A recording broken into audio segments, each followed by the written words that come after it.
Huddle Up Podcast is sponsored by Arena Eats.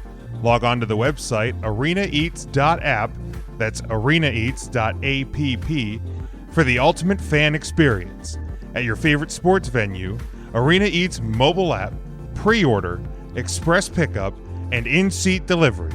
How do you place your order?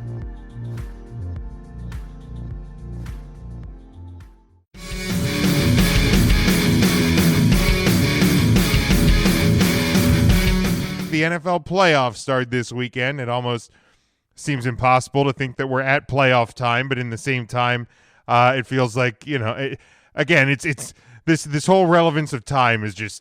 Yeah, we made it. We did make it. So congratulations to the NFL and to all these leagues that have made it to postseason play, championship play, all of that. We'll talk about the college football playoff, both the semifinal games and the national championship coming up on Monday. But let's start here, Sean.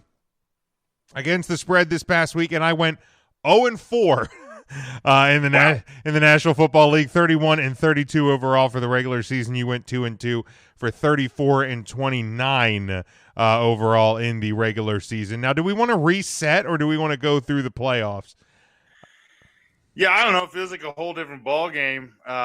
And we can go. I mean, there's still NFL games. You want a chance to kind of take down the regular season champ. We can yeah, make let's a run see with that. Like, it's on the record now that you beat me in the regular season. So we'll continue because we did continue the college through the playoffs. So we'll continue the NFL. Sounds good as well. But 6 games this weekend. Of course, Chiefs and Packers are off. We start on Saturday at 1:00 on CBS. It is the Indianapolis Colts at the Buffalo Bills, who are a 6.5-point home favorite in this one.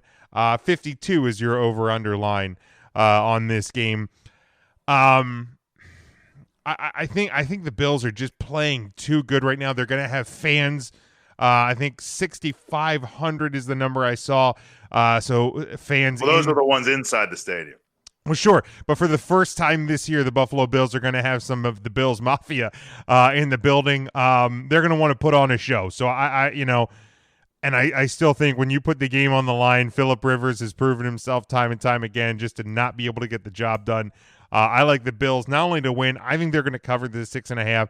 I'm going to go over because I think the Bills are going to score points, but the Colts are going to have to as well. Yeah, I mean, I think this game's going to be more interesting than people think it is. I think the Colts have found themselves in games where they needed to keep up with. Phillip Rivers has done a pretty good job of playing shootout, and Frank Reich gets very creative.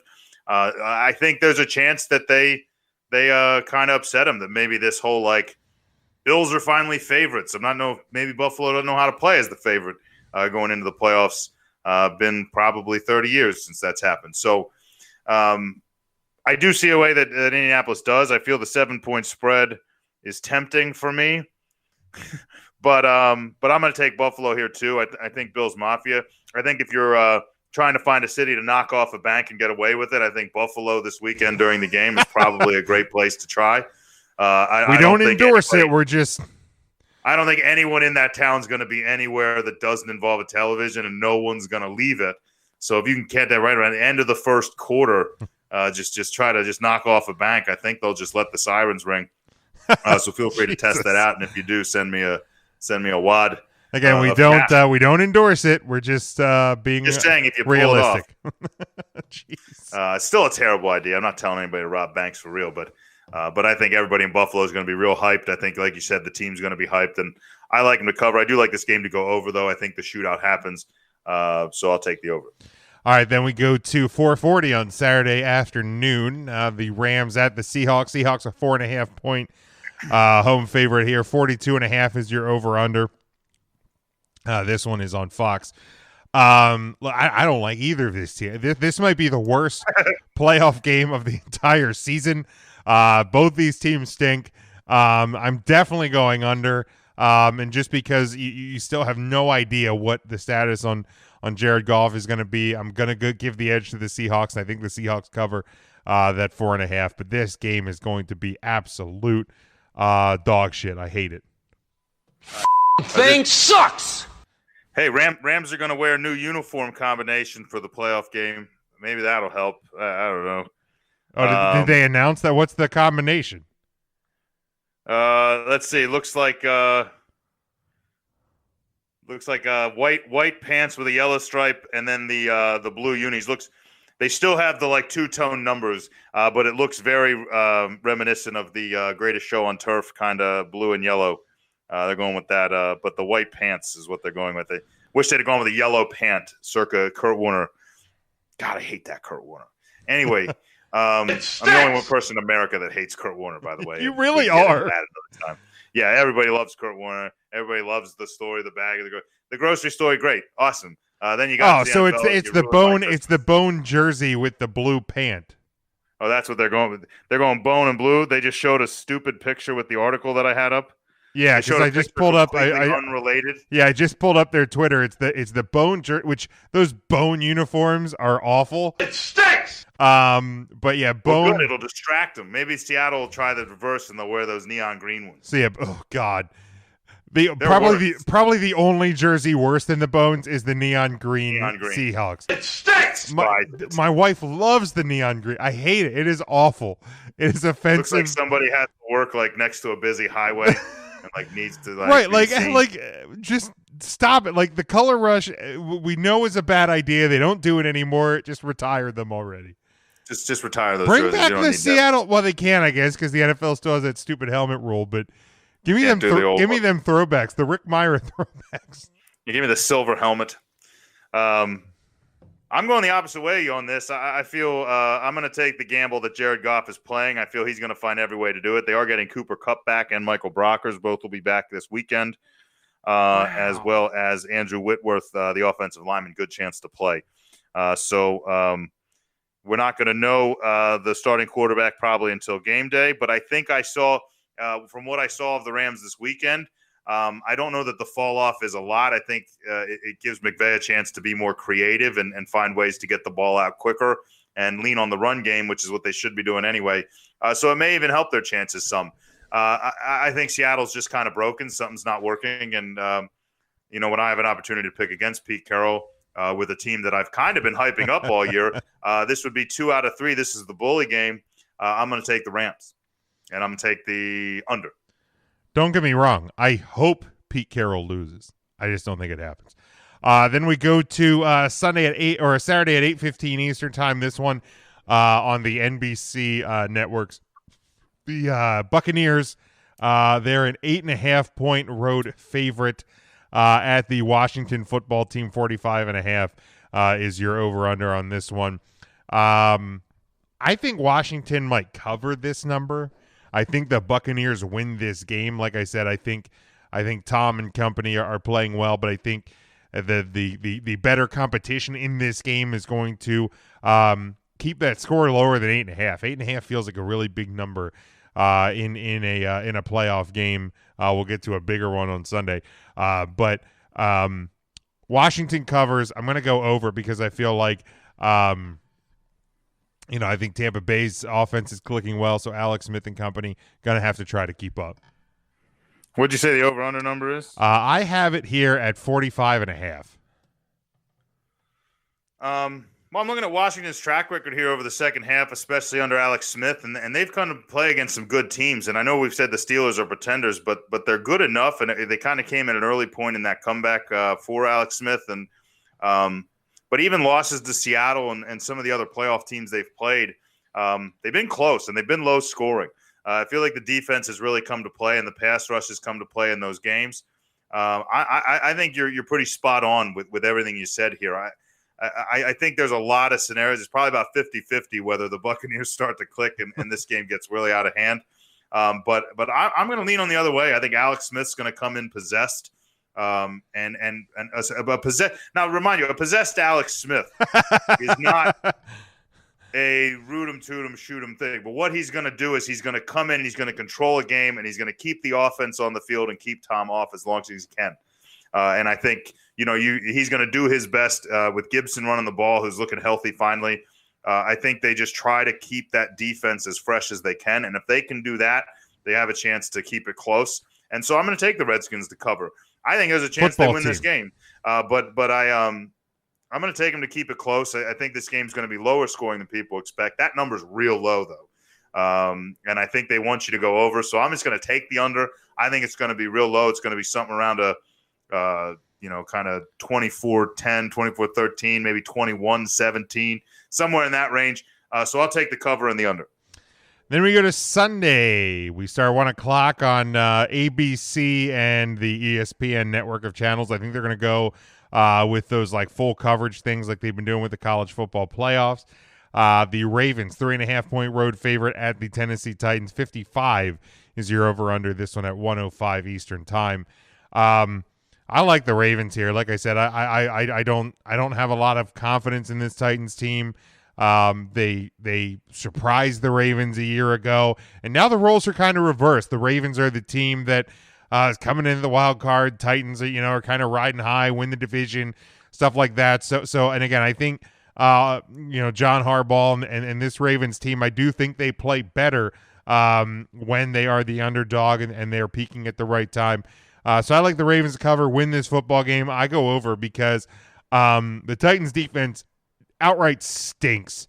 Like they just aren't good. The Ravens defense can be suspect at times, so I think there's going to be a lot of offense in this game. Well, this is definitely a high-scoring game, and it's definitely going to go over. But I think I'm on the other side. I think Tennessee's going to kind of take this one pretty handedly. I think you can run on Baltimore most days, and if not, I think we haven't seen as much of it this year as I would have expected. But in playoff time, play action passes can be the difference in games, and I think you're going to see Tannehill do a lot more of that.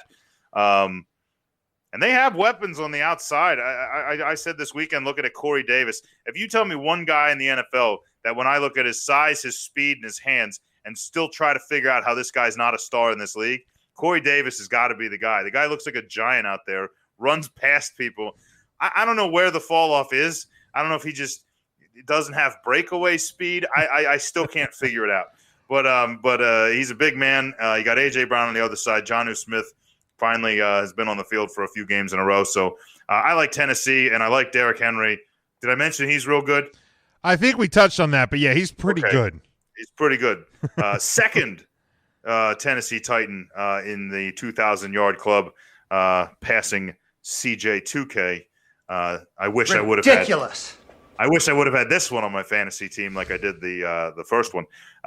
Would have helped me a ton. But yeah, I'm going to go Tennessee. I'm going to take the over. So we are on opposite sides of this one. Nash Vegas.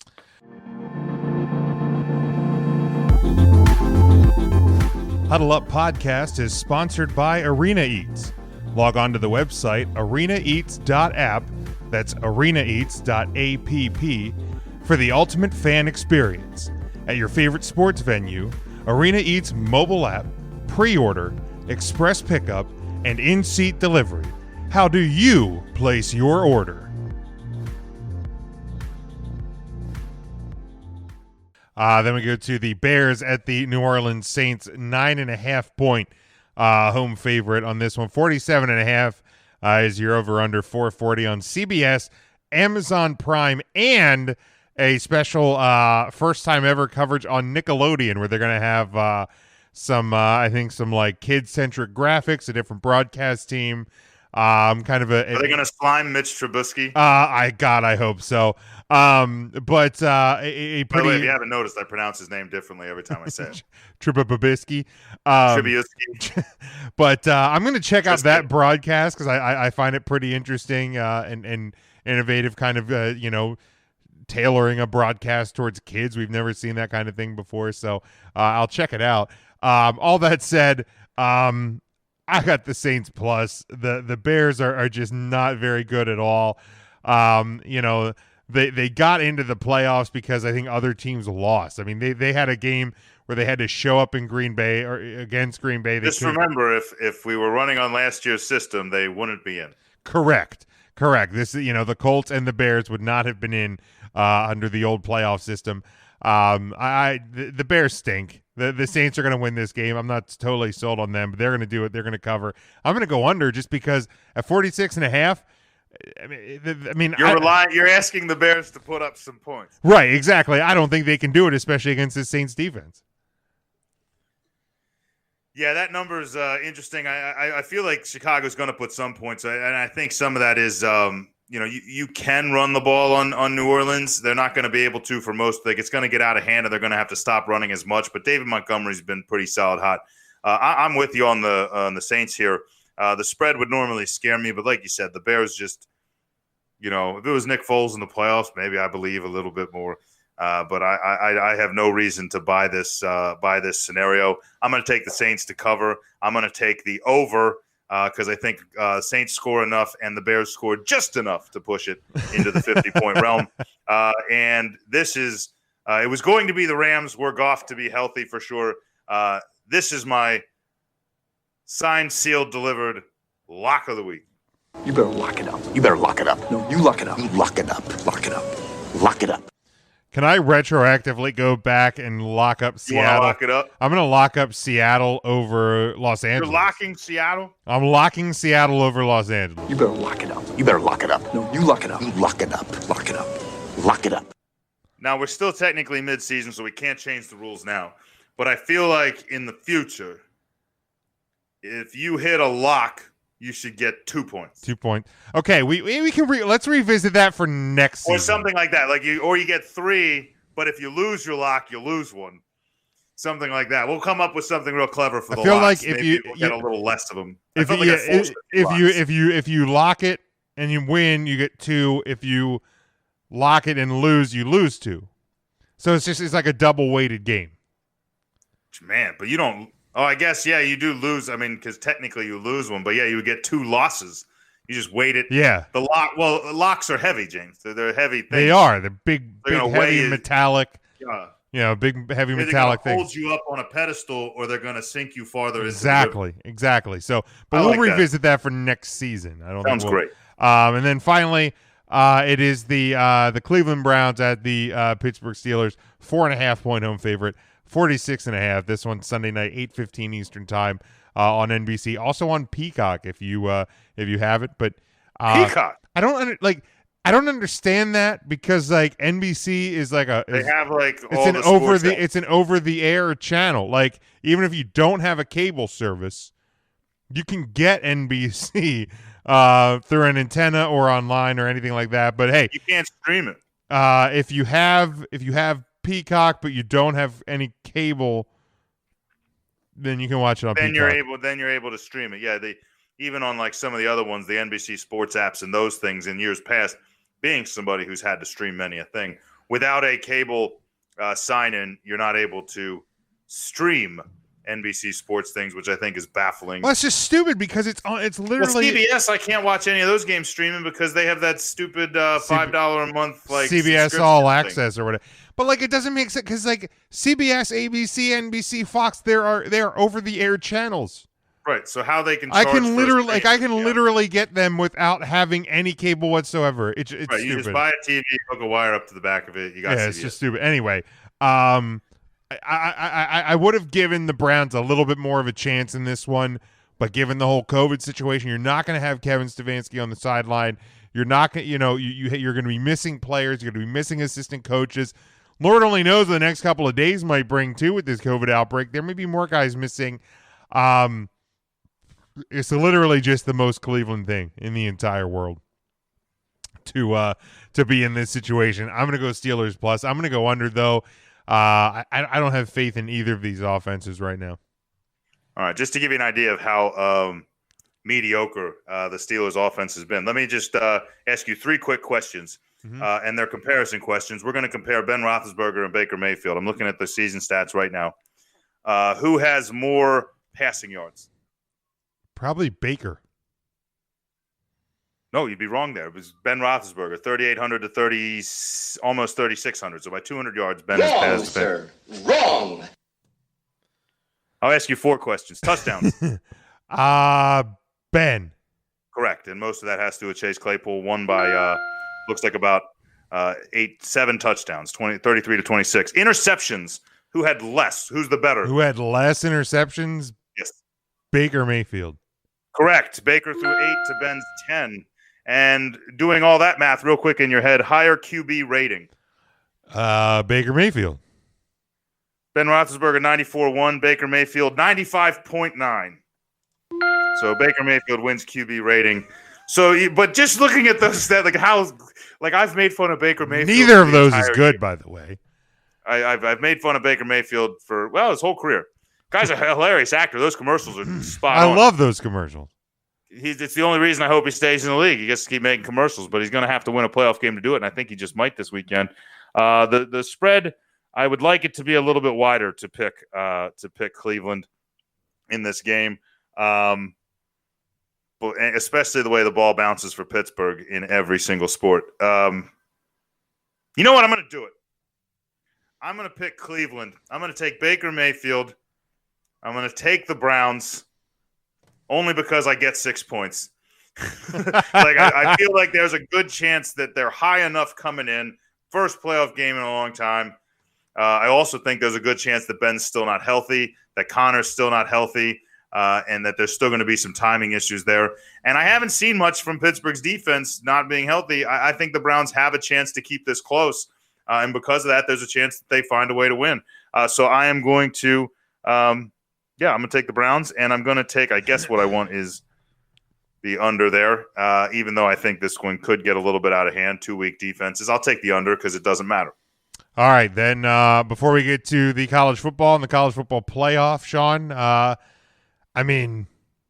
week 17, if you're in a league that plays to week 17, there is plenty of fantasy irrelevance in week 17.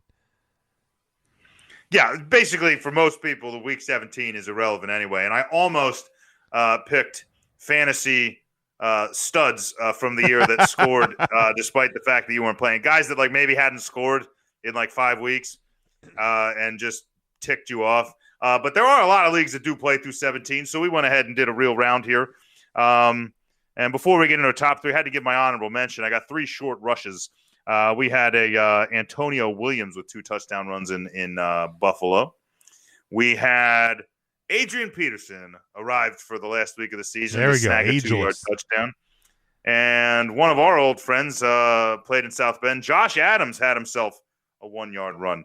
So 3 short runs get honorable mention this week. Welcome in there, Ryan. Says great show. So welcome. Great show. First time listener, Ryan Eagle. All Thanks, right, Ryan. way to go. Appreciate that, buddy. You've literally made fun of something I said before. Yeah. Ryan having a little fun here in Central PA. Liar. You're a filthy liar. You're Who a the phony. hell is this? Who is this? All right, anyway. Way out of line. Way out of line. This is also the first time all season that we have 3 passing touchdowns in our top 3. So here we go. Fantasy relevant week 17. Oh, how exciting. Third place comes from Kansas City. And the only reason this is third place is because some people probably started these guys just because it's Kansas City. Chad Henne coming out there to throw some balls, hits Byron Pringle for a 3-yard touchdown. Yeah, I thought I think he made the chips. That's how you know Pringle. That's how you know him. This is a little bit of an inside joke to our 3-Count Thursday. Favorite pizza topping? I'm going to go I'm actually going to go with a combo, pepperoni and onion for me. Favorite pizza topping. Yeah, I'm going to go I like the hybrid of the extra cheese bacon. I like that a lot. Ooh. Like a bacon extra cheese. That's good. You brought it Chad Henne. My wife is related through her stepdad to Chad Henne, by the way. Huh. Maybe we should get you some tickets because he's not going to be playing. You can sit with him and watch the game. Anyway, second place comes from our man Drew Lock. If you were starting Drew Lock in your fantasy football finals, how the hell did you get there? Up in week 16 as well, but he shows up week 17. Hit a 1-yard touchdown pass to Troy Fumagalli. Who? I don't know. I thought it was like a Yukon Denali. I had to check it twice. It turns out Fumagalli from somewhere that doesn't play football. Anyway, fantasy relevant touchdown number 2. And your winner, week 17, last regular season game, your fantasy relevant touchdown of the week is running back Jonathan Ward. In Arizona, Jonathan Ward, running back, received a touchdown pass from Chris Strevler. I have no idea who that is. His mother doesn't know who he is, but you know what? She does now because he's your fantasy irrelevant touchdown of the week for week 17. Who the hell is this? That one baffled me. I saw it. I'm like, what the heck did I What just happened? Those guys scored? All the stars on Arizona. I mean, I get it that, like, Kyler Murray didn't play an entire game, but, like, how? They have, like, 90 receivers. Yeah, just they threw to that. Yeah, it's just unbelievable. Just unbelievable.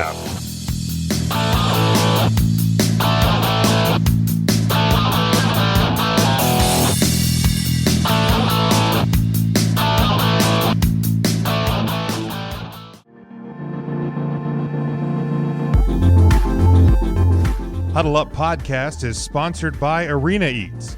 Log on to the website arenaeats.app, that's arenaeats.app, for the ultimate fan experience. At your favorite sports venue, Arena Eats mobile app, pre-order, express pickup, and in-seat delivery. How do you place your order?